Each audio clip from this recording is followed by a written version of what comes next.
This is my first expedition out in Colorado. Day 2 out here in the mountains. What else can I say? You gotta wake up when the sun wakes up if you're in a beautiful place like this. I mean, really you should do that every day, but I was extra inspired on this trip. This was a half skiing, half fishing day. I somehow snagged the last rental car within a 50-mile radius of where I was located. We got a vehicle. It's a Subaru. Pack everything back here and go fishing. That's me. May I have 5 minutes? Yeah. Packed this stuff into the room and then had to get some bear mace because we're dealing with real animals out here, real beasts of the nature. We're calling your local Walmart. Hey Ed, I was calling to see if you have bear mace. Do you carry that? Yes, we do. We're scoping this spot out right now. Look at this up here. It's crazy looking. I picked a spot on the map that was intriguing to me. So, it's gonna be a steep descent to the river. It's not that bad though. This is like, we'll see if we can do it. Sun begins. This better pay off. There we go. I already did. There's myself whispering some positivity into my brain. It was at this moment I realized I really had no idea what I was doing, and that was part of the thrill of it, but that was also the sketchy part. It's like, alright, wherever my 2 legs can lead me is usually the best motto, but in this situation actually probably could have gotten me in trouble. Alright, so I'm walking my way down this interesting trail.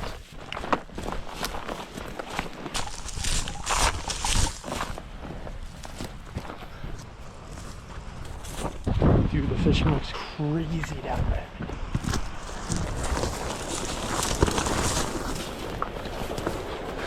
Holy cannoli roly.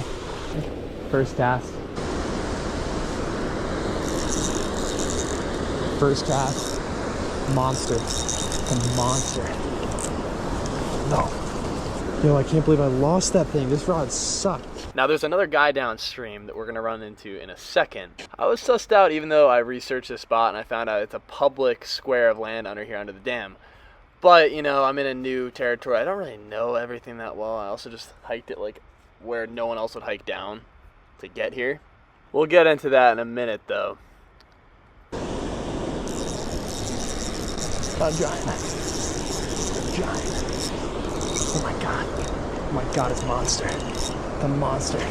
Holy crap. Dude. It's a giant brown. Dude. That's a rainbow. It's a giant rainbow. The biggest Colorado fish ever. Holy crap. Fish. I was just excited to show my buddies this catch, but first I had to show this geezer, see what he had to say about it. How are you? Look at this one. Oh, you mind grabbing a quick picture for me? You mind? He wasn't saying much, which was kind of making me nervous. Thank you. It was a pretty weird interaction, to be honest. I really appreciate it. My friends are going to be like, wow. Perfect. There we go. Nice. Get him back. Beauty. There you go. Whew. Come in? No, it's not. It's not, yeah. No, it's definitely not. No? No. Okay. Should I, I'll get out of here quick. Yeah. Sweet. Yeah.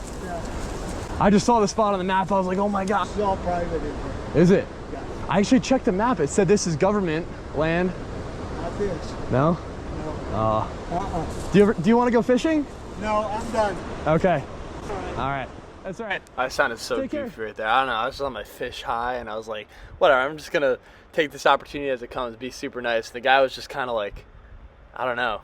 He was giving me definitely weird vibes for sure. So I think that's why my response is so interesting. I'm 90% sure that dude was actually wrong because I checked out a map with like the public and private land. The area right below this reservoir is government property, like state property, aka public.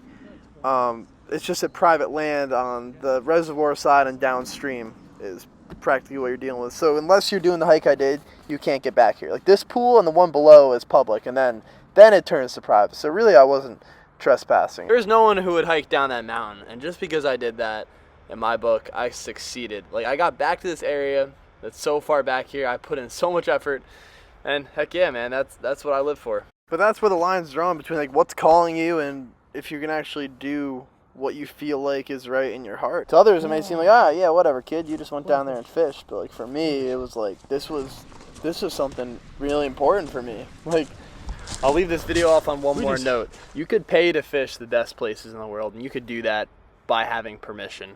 I'm not saying go there without permission, but what I will say is I would 100 out of 100 times rather hike it back into an area that I have no idea about. Nobody's telling me what to do. No one's telling me where to go. Nobody's telling me what they've already found out. I want to find it out myself. And if that means hiking down a crazy mountain to some river in the middle of nowhere and being told by some guy that, oh, you might not be able to fish here. I didn't break one sign on the way down.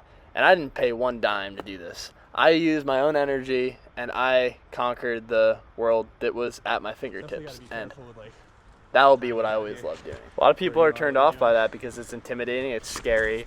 It puts yourself right in front of yourself. Face what you've been waiting to face, you know, what you've been waiting to do because you're intimidated or other people are going to look at you in a certain way or tell you that maybe it's wrong. If you feel like it's right and it's something that is, you know, overall a good thing, right?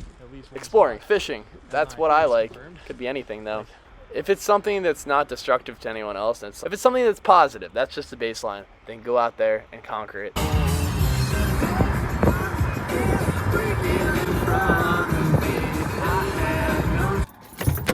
Alright, before we go, that's a lake. We were up there, hiked all the way down to there, all the way back up. This is the river.